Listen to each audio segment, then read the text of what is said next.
Hey, it's your girl TeNita, and today I have a question for you. Are you being a good friend? No, really. Are you a good friend? Today I'm going to discuss some tips and some ways and some questions to ask yourself to see if you're really being a good friend. And this is not about being a friend to other people, your relationship with another person. This is about being a good friend to yourself. How are you speaking to yourself? How are you showing up for yourself when no one is around? Those are the things that I want to deal with today. Being the strong one, the strong friend, the strong woman, the list goes on. However you show up in your life, you know what that is. Do you cheer for everyone else? It's great to be supportive, but I want to make sure that you're going just as hard for yourself, if not even harder, than you going for other people. Because guess what? At the end of the day, the real relationship that matters is number one with God and number two with yourself. So I want to make sure that you are actively building yourself up every single day so you can show up as your best version and be a priority. Make yourself a priority. It's time.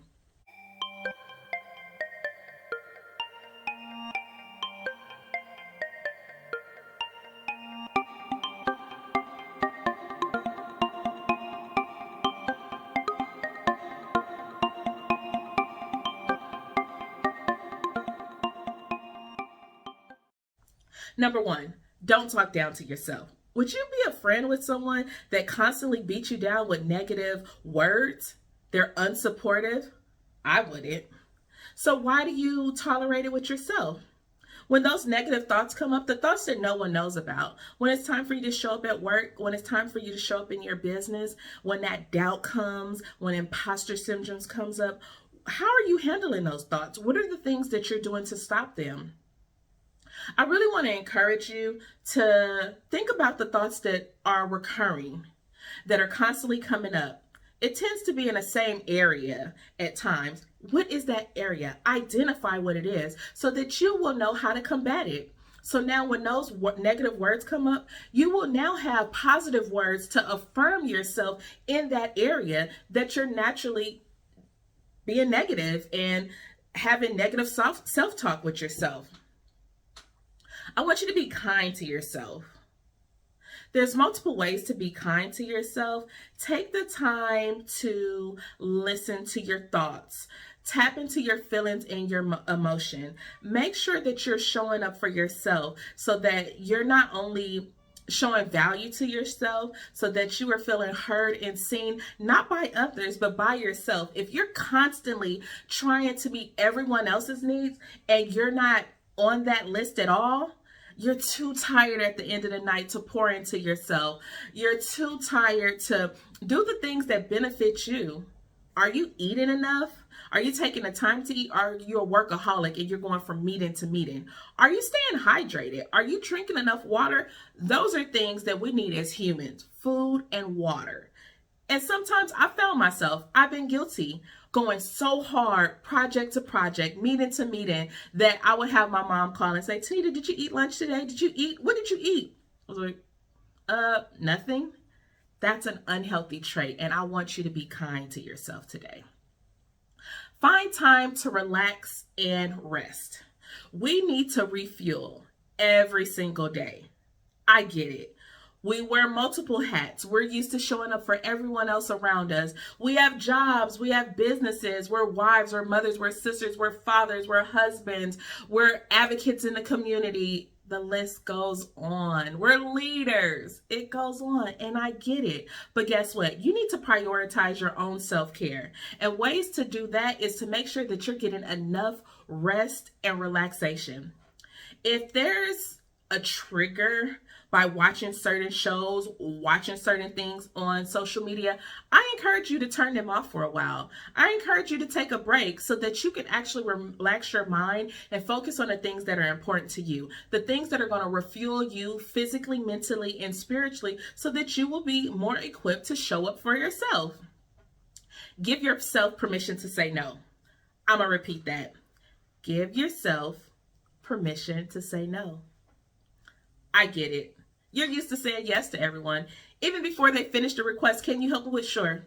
You make yourself available time and time and time again.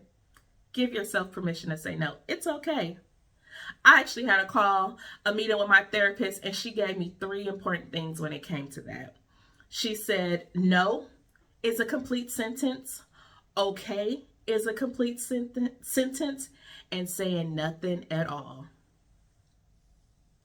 Try it. Get enough sleep.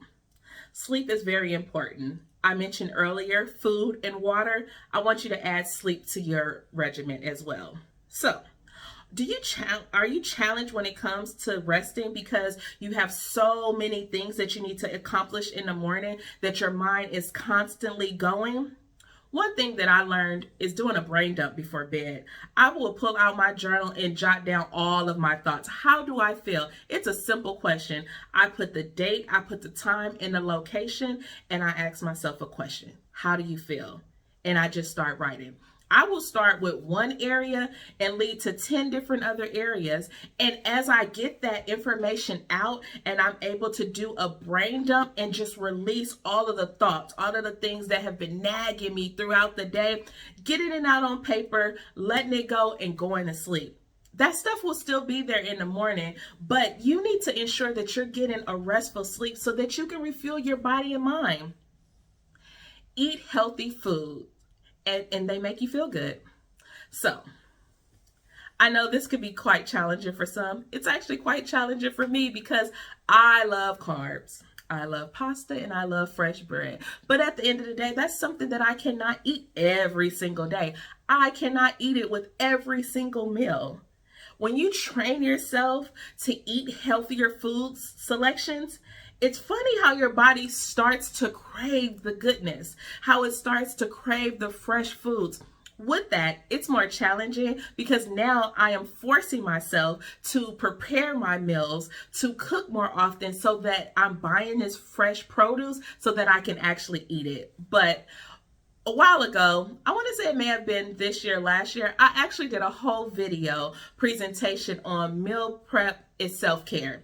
And what I meant by that is that I was so busy preparing meals for other people. I actually have a meal prep business, seasoned to a T, and I provide food for the community. And I actually don't post my menu that often anymore because it gets very taxing and it's in high demand. But with that, the lesson that I learned then for cooking for everyone else, delivering meals, providing a community with healthy options, was I doing that for myself? Was I showing up in that same area? I wasn't. So what I did was I was very strategic when it came to preparing meals for others. I started preparing meals for myself, putting them in my refrigerator so that I could have more time to do the things that I needed to do. I didn't need to think about what was I going to eat for breakfast, lunch, and dinner. So I want to encourage you that meal prep is self-care. So those are just some quick tips that I wanted to engage you with today to see, are you being a good friend? Yes, you could be a good friend to everyone else in your life, but the most important thing, I want to make sure that you're being a good friend to yourself. Are you showing up as number one in your own life? Are you making yourself a priority? So let me know how you like the content, how you like the tips. I would love for you to subscribe to this channel. Share it with a strong friend. Share it with one of your good friends that you want to encourage them and let them know that you see them. Let them know that you're proud of them. So please subscribe, like, and share. And comment below if you have anything to say. Have a wonderful evening. Bye.